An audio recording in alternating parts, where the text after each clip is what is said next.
Bienvenue dans cette nouvelle édition du QG News.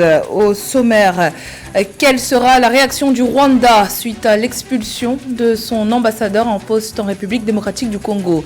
Rappelons que selon Kinshasa, cette décision a été motivée par l'appui que Kigali aurait fourni aux rebelles du M23 dans la dernière attaque qu'ils ont menée à l'est du pays et qui s'est soldée par leur conquête des villes de Kiwanja et Rutshuru centre.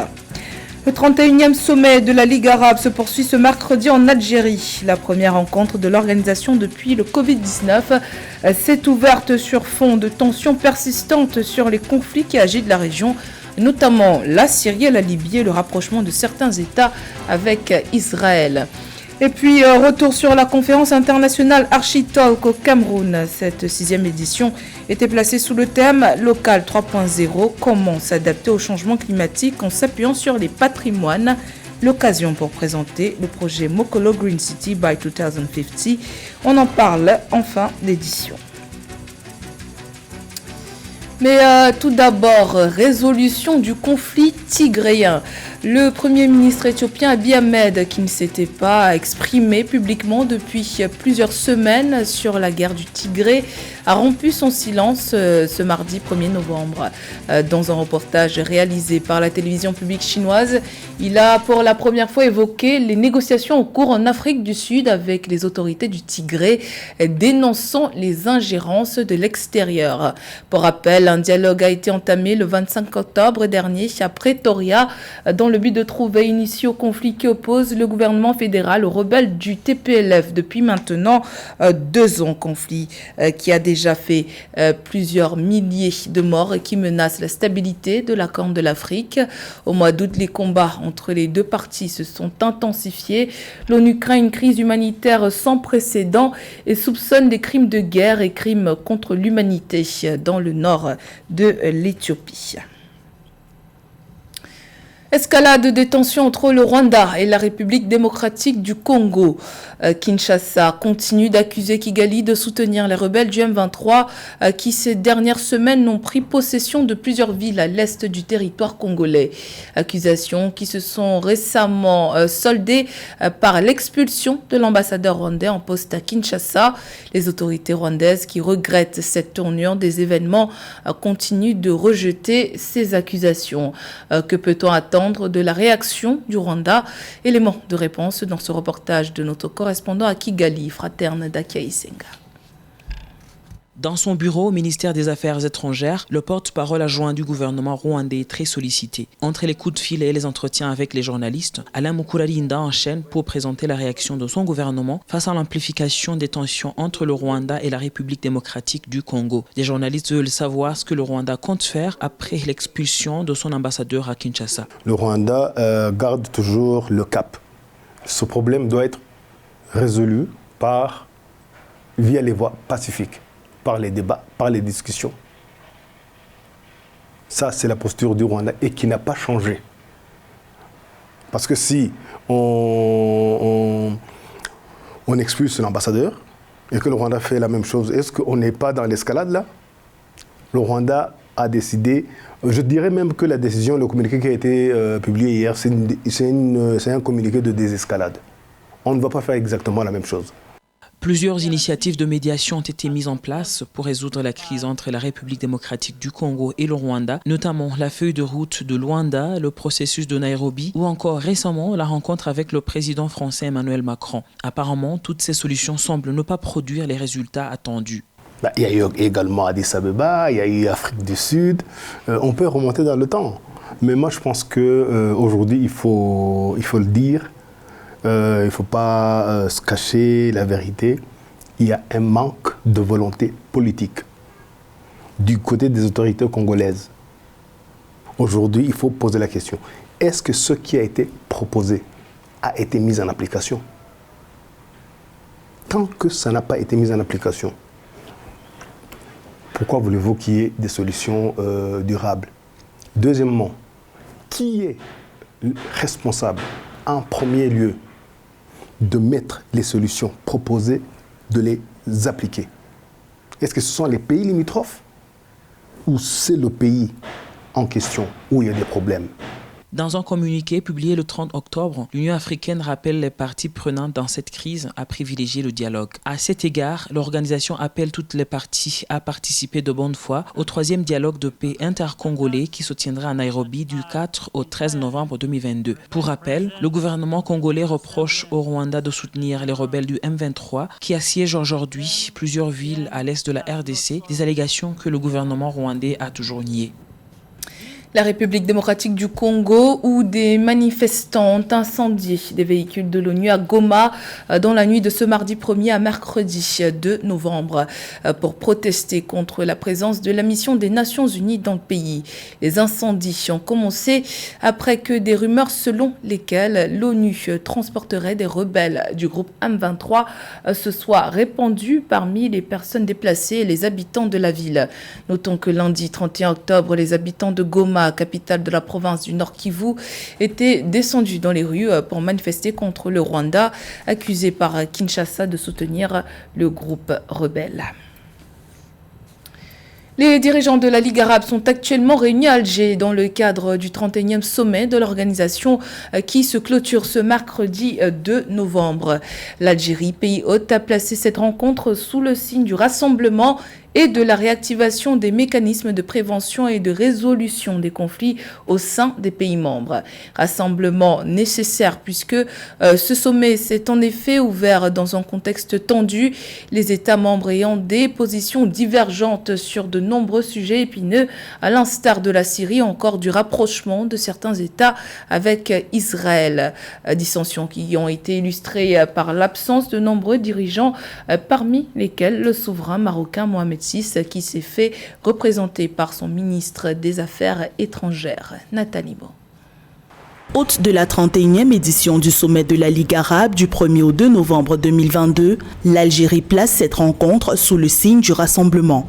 En effet, alors que la pandémie de Covid-19 a empêché la tenue de ces assises pendant 3 ans, des dissensions sont apparues entre les États membres de la Ligue arabe, rapprochement du Maroc et du Soudan avec l'État d'Israël notamment, mais aussi rupture des liens diplomatiques entre l'Algérie et le Maroc sur fond de conflit au Sahara occidental. Par ailleurs, la normalisation de la situation politique et sécuritaire en Libye va également meubler les débats lors de cette rencontre des chefs d'État de la Ligue arabe. C'est un sommet où participera pratiquement les 2/3 des chefs d'État arabes, des princes, des rois, etc. C'est un sommet qui est face à des défis extrêmement importants. Il y a celui de l'inflation mondiale, des crises internes dans le monde arabe, la Libye, le Yémen, la Syrie, les conflits, le terrorisme. Le sommet de la Ligue arabe en cours est consacré à la réforme de l'organisation qui se compose de 22 pays d'Afrique du Nord, du Moyen-Orient et du Golfe. L'une des préoccupations majeures de cette édition du sommet est la prévention des conflits et la contribution à leur résolution à travers la réactivation de nombreux protocoles d'initiative arabe de paix de 2002, entre autres. Afin de consolider l'unité des pays arabes, d'atténuer l'impact de ces crises sur les populations arabes, et surtout de réformer la Ligue arabe qui est en train de s'essouffler. Vraiment une organisation qui a été créée en 1945, dont les structures ont besoin d'être réformées. L'organisation du 31e sommet de la Ligue des pays arabes est le symbole d'une renaissance de la diplomatie algérienne. Cependant, l'absence du roi du Maroc, Mohamed VI, représenté par le ministre marocain des Affaires étrangères Nasser Bourita, interpelle des observateurs. Rappelons que lors de la fête du trône en juillet 2022, le souverain chérifien déclarait sa main tendue en direction des autorités algériennes pour un dégel des tensions entre les deux États. Les Ghanéens toujours sceptiques quant à la capacité du président Nana Akufo-Addo à gérer la crise économique actuelle. Dans un discours prononcé le 30 octobre concernant la situation économique, le chef de l'État s'est voulu rassurant. Ce dernier est actuellement en négociation avec le FMI pour un prêt dans le but de faire face à l'inflation record et à l'effondrement de la monnaie nationale. Roberto Bokbe. Le président ghanéen Nana Akufo-Addo exhorte la population à soutenir sa décision de solliciter un prêt du FMI, le Fonds monétaire international. C'est l'une des mesures prioritaires pour juguler une crise économique qui paralyse ce pays d'Afrique de l'Ouest. Le Ghana, qui a longtemps été le pays africain subsaharien le plus endetté, fait face à une inflation très accrue, une situation qui a poussé de nombreux commerces à fermer leurs portes. Le président mesure l'ampleur du phénomène. We are in a crisis. I do not exaggerate when I say so.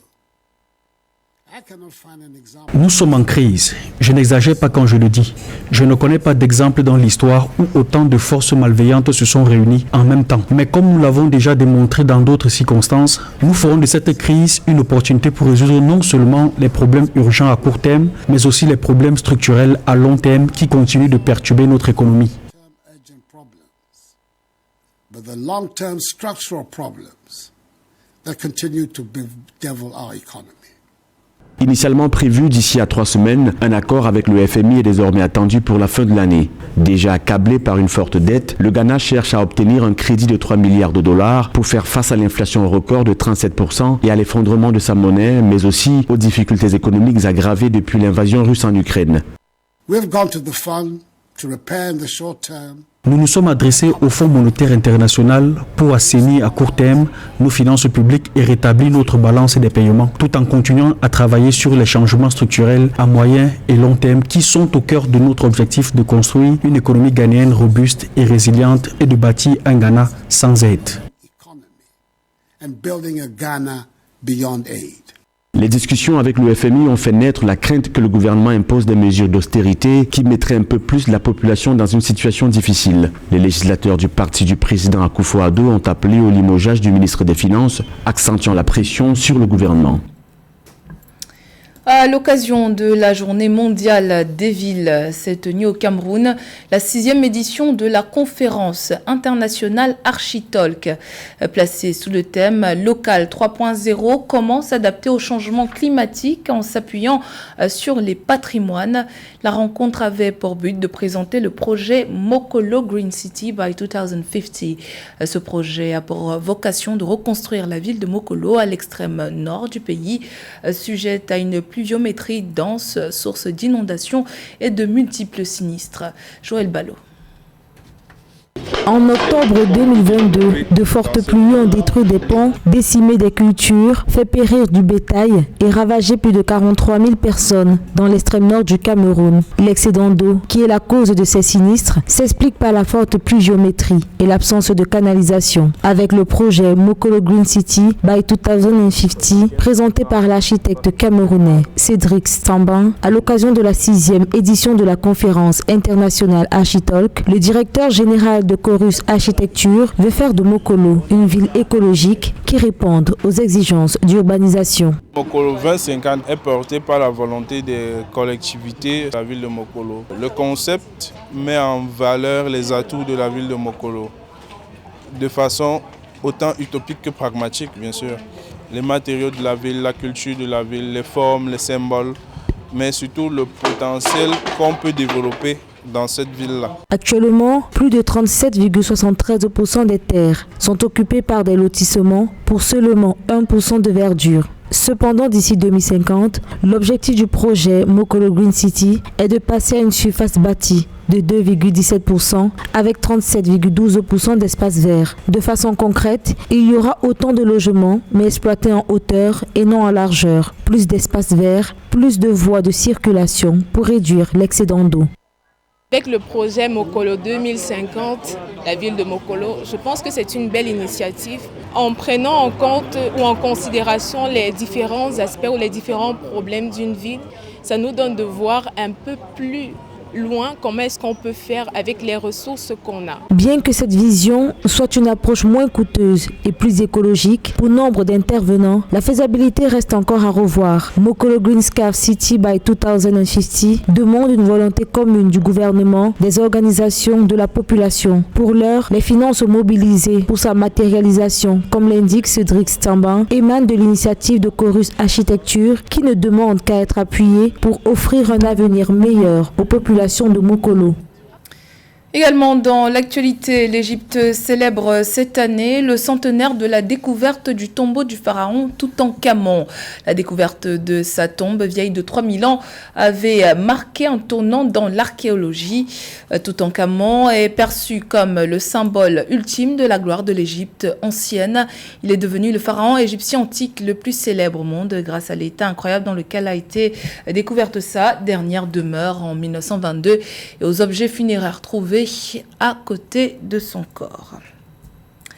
C'était le journal de la rédaction. Merci pour votre fidélité. Dans un instant, une nouvelle édition de l'actualité sur Africa 24.